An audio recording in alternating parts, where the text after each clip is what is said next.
Il faut reconnaître qu'on vit une vie à 100 à l'heure. Entre le travail, la famille, les amis, le sport peut-être. On est partout à la fois et on ne trouve pas forcément le temps de manger équilibré. Du coup, solution facile, on achète dehors ou bien emporté et on ne fait pas toujours les bons choix alimentaires. Anaëlle Lopez, coach sportif et nutritionniste. Avec son statut d'athlète professionnel en bikini fitness, elle s'est dirigée naturellement vers le sport et la nutrition. Et après 5 ans d'études supérieures, elle a obtenu son diplôme pour devenir nutritionniste spécialisée dans le sport.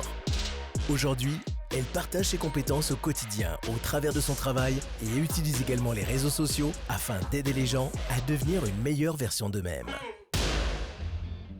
Je vais vous parler de 2 méthodes simples pour préparer en avance vos repas et gagner du temps sur la semaine, avec le meal prep et le batch cooking. Alors déjà, commençons par le meal prep. Ça consiste tout simplement à préparer tous ces repas de la semaine et de les mettre dans des Tupperware. Souvent, on fait ça le dimanche après-midi, on prépare tous ces repas de la semaine, on met les repas du lundi et du mardi au réfrigérateur et pour le reste de la semaine, on les met dans le congélateur et on dégèle ça au moment venu.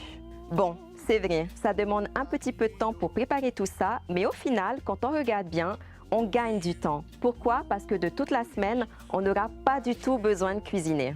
Alors, comment ça se passe? Essayez de faire une petite liste de plats que vous aimeriez vous préparer. Donc, par exemple, ça peut être un chili con carne ou encore un dal de lentilles. Ensuite, faites vos courses en achetant uniquement ce dont vous avez besoin pour préparer vos plats. Essayez de privilégier les aliments économiques vendus en gros ou bien en promotion. Enfin, vous rentrez chez vous, vous prenez un petit peu de temps pour préparer vos repas de la semaine. Vous pouvez même noter la date et le plat en question afin de vous repérer. Deuxième méthode, si le meal prep est trop contraignant pour vous, vous pouvez essayer la méthode du batch cooking, qui consiste, lui, à préparer des options en avance, donc des sources de protéines, des féculents et des légumes, et vous aurez juste à assembler dans votre assiette au moment venu. Donc voici un exemple concret. Pour les sauces de féculents, par exemple, pendant que le riz il est en train de cuire, vous pouvez mettre des patates douces au four. Pour les protéines, vous pouvez faire griller du poulet sur la poêle et en même temps, au four, vous pouvez mettre peut-être un petit poisson.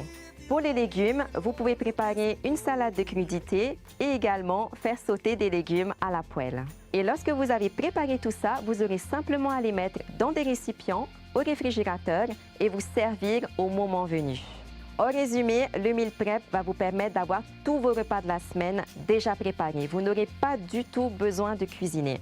Alors que le batch cooking, à l'inverse, c'est de préparer différentes options en avance pour vous faire gagner du temps, mais ça va vous tenir seulement 2 ou 3 jours et vous aurez besoin de recuisiner par derrière. Donc par exemple de cuire beaucoup de riz, beaucoup de pâtes, beaucoup de poulet pour vous faire plusieurs repas en fait, tout simplement. Et voilà, que ce soit la méthode du batch cooking ou du meal prep, vous avez 2 options pour préparer à l'avance vos repas. À vous de trouver ce qui vous convient. Parce qu'avec la vie active que l'on mène aujourd'hui, il est très facile de se laisser tenter par les options de facilité.